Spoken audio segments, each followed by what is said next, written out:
C'est avec un grand plaisir que je réponds aujourd'hui à l'invitation d'Éric Geoffroy et de toute l'équipe Conscience Soufie pour célébrer avec vous donc la naissance du prophète sallallahu alayhi wa sallam.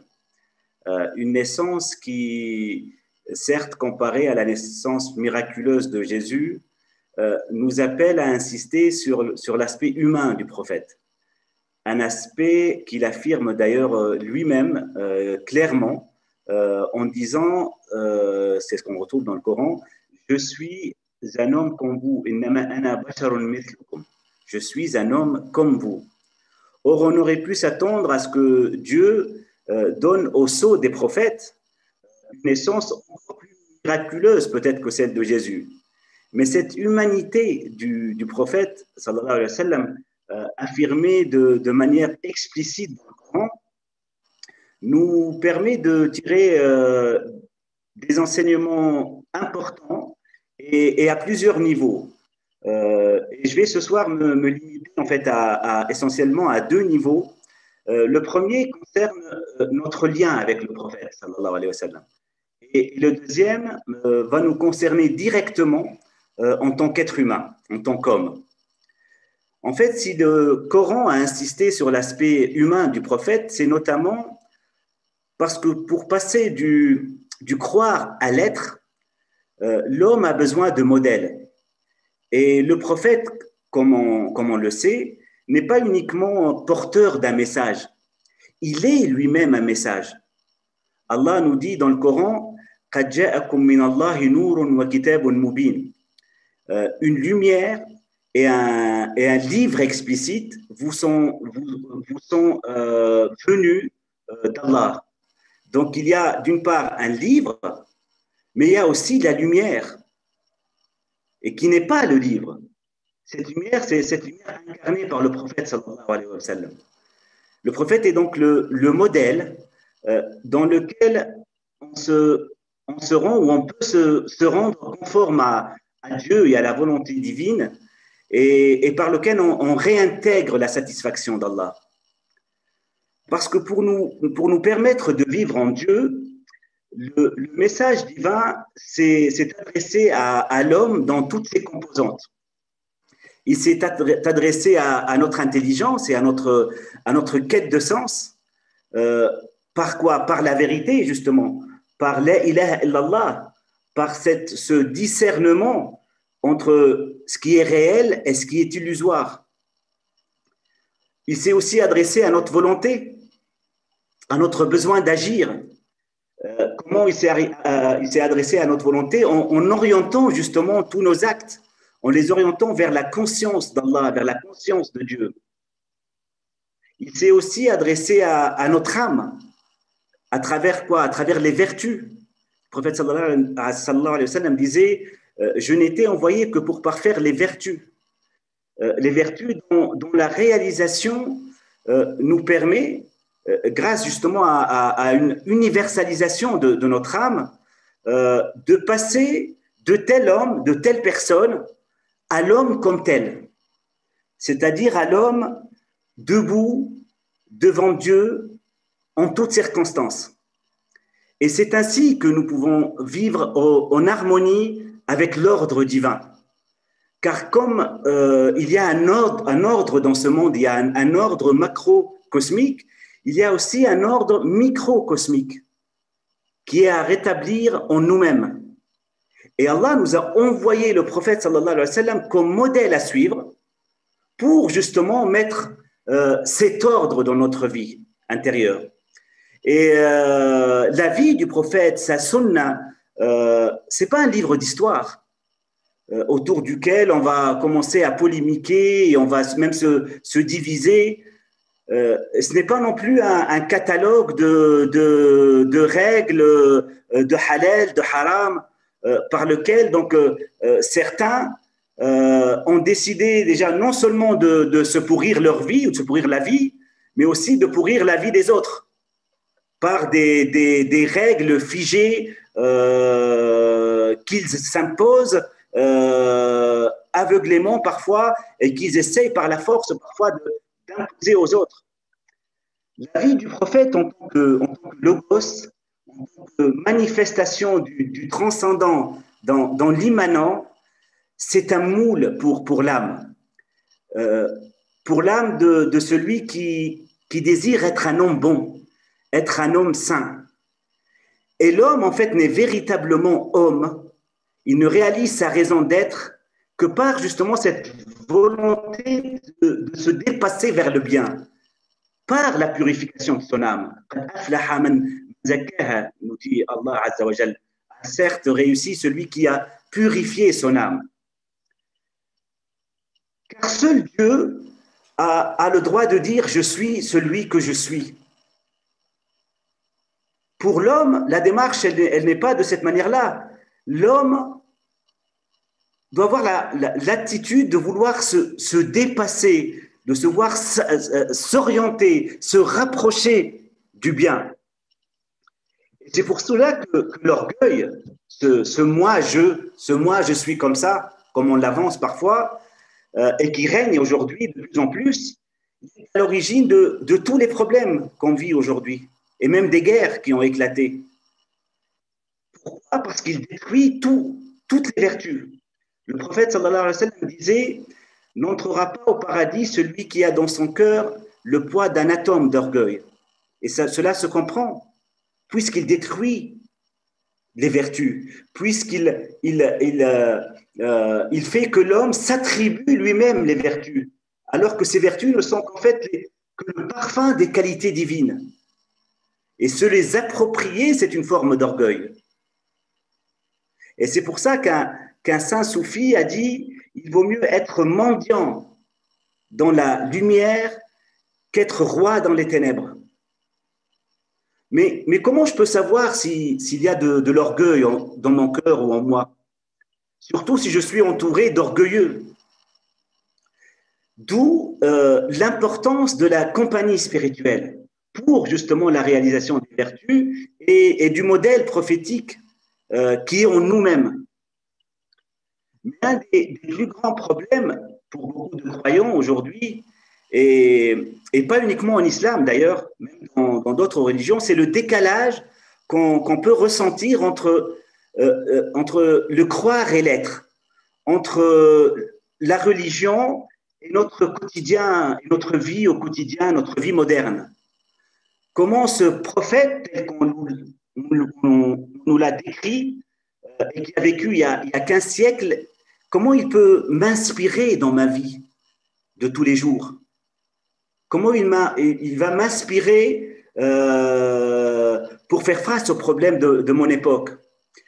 D'où la nécessité et même l'urgence de mettre en avant, et c'est ce que d'ailleurs la conscience soufie essaie de faire, et toute l'équipe conscience soufie, de mettre en avant l'enseignement spirituel du prophète et l'éthique prophétique, qui sont malheureusement méconnus aujourd'hui, il faut le dire, et qui peuvent faire renaître l'amour du prophète qui est inscrit dans notre fitra même. Car le prophète, il n'a pas été envoyé uniquement pour nous rappeler la vérité et pour faire le lien entre le physique et le métaphysique. Il a aussi ramené et il nous a aussi offert une éthique, une voie spirituelle vers Dieu. La vie du prophète, elle nous apprend comment aimer la beauté, comment reconnaître la beauté, comment éduquer, comment s'éduquer, comment pardonner. Elle nous apprend comment se comporter avec la nature. Le prophète sallallahu alayhi wa sallam, il faisait attention même à la quantité d'eau qu'il utilisait pour faire ses ablutions. Comment se comporter avec la femme. Il disait le meilleur d'entre vous, c'est le meilleur avec sa femme. Comment se comporter avec la famille, avec les enfants, avec le travail, avec les gens d'autres confessions, d'autres religions, avec le voisin, avec un animal, avec celui qui nous fait du mal, et même avec soi-même, et puis surtout avec soi-même. Et c'est là que je vais aborder justement le deuxième niveau de cette intervention qui nous concerne justement plus directement en tant qu'être humain. Parce que l'humanité du prophète, sallallahu alayhi wa sallam, est aussi là pour nous rappeler que finalement, nous sommes des hommes. Et Dieu veut que nous soyons des hommes. Et donc, la tendance vers la sainteté, la tendance vers l'élévation, vers la perfection, vers le bonheur, ne doit pas se transformer et devenir une source de notre malheur, comme on le voit aujourd'hui. Dieu dit au prophète dans le Coran, Taha ma anzalna alayka al-Qur'an litashqa. Il lui dit, Taha, nous n'avons pas fait descendre sur toi la révélation, le Coran, pour que tu sois malheureux. Mais Taha, ces lettres-là, si on les traduit en fait en syro-araméen, pardon, ça peut être traduit par Ayyuhar Rajul. Taha, ça veut dire Ayyuhar Rajul, ça veut dire ô toi l'homme.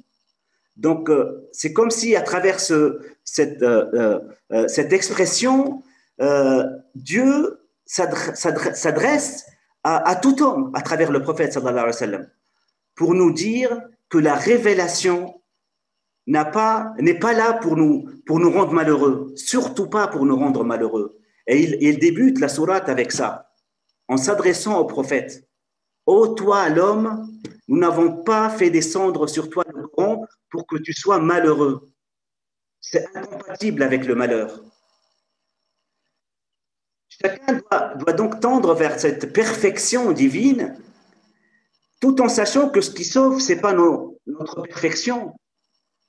Le prophète disait, sallallahu alayhi wa sallam, il disait, personne n'entrera au paradis grâce à ses œuvres, ni même moi, si ce n'est par la miséricorde d'Allah Azza wa Jal. Mais il est important de rappeler ici que cela, bien sûr, n'implique pas une négligence, car on a le droit à l'erreur en tant qu'être humain, mais on a le droit à l'erreur rétrospectivement, c'est-à-dire quand on a pris la résolution de ne pas pécher. Nous devons certes tendre vers la bonté, vers la sainteté, mais tout en se rappelant qu'un homme saint, ça reste un homme. C'est un homme qui vit dans la conscience de Dieu, déterminé à œuvrer pour lui être conforme a priori, tout en étant confiant en sa miséricorde en cas d'erreur a posteriori. Et c'est pour cela que j'aimerais dire que si dans un milieu quelconque qu'on fréquente, et surtout dans un milieu qui se proclame spirituel, si on voit de la haine, si on voit du mépris, si on voit de la médisance, si on voit de la jalousie, si on voit de la violence même émotionnelle, s'il n'y a pas de rahma, de miséricorde, alors ce n'est pas la voie du prophète sallallahu alayhi wa sallam. Ça ne peut pas être la voie du prophète sallallahu alayhi wa sallam. Car le prophète est la rahma envoyée au monde. Il est la miséricorde.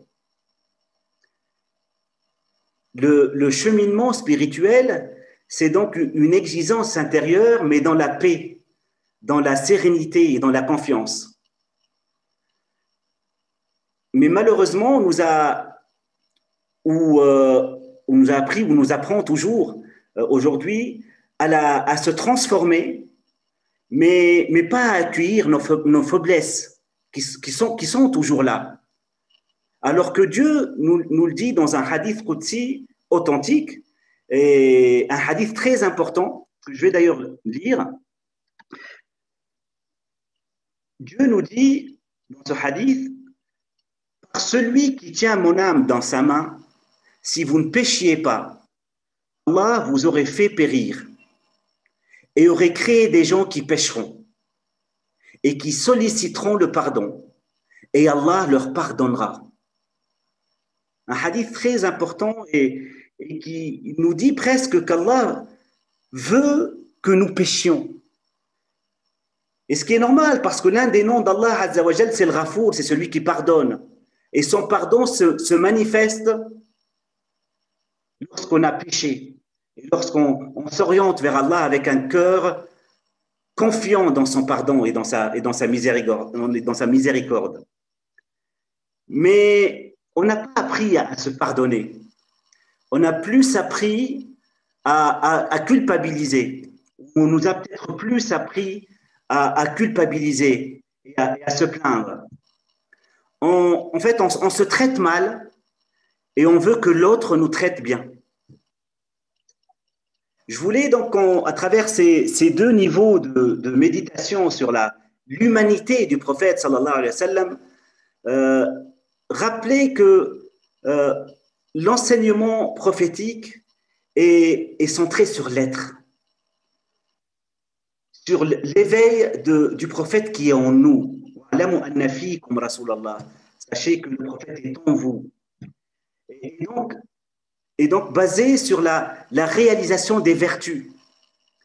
Et que la perfection qu'on cherche ou vers laquelle on essaie d'œuvrer et de tendre, la perfection à notre échelle, à l'échelle humaine, c'est en fait l'imparfait, mais l'imparfait qui s'aime, qui commence par s'aimer et qui se donne ensuite aux autres. Et je vais terminer cette intervention par une anecdote qui illustre mes propos.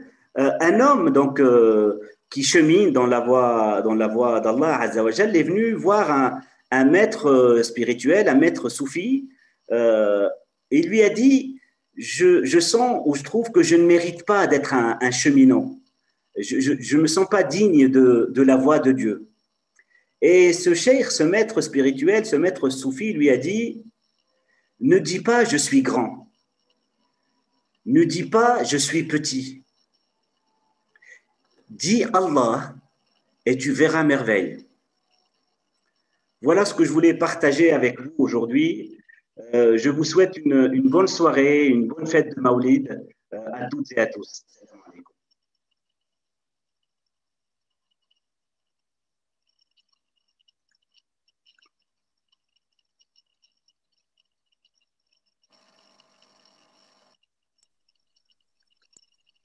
Merci infiniment, Khaled. Je crois qu'à présent, on cède la parole à Eric.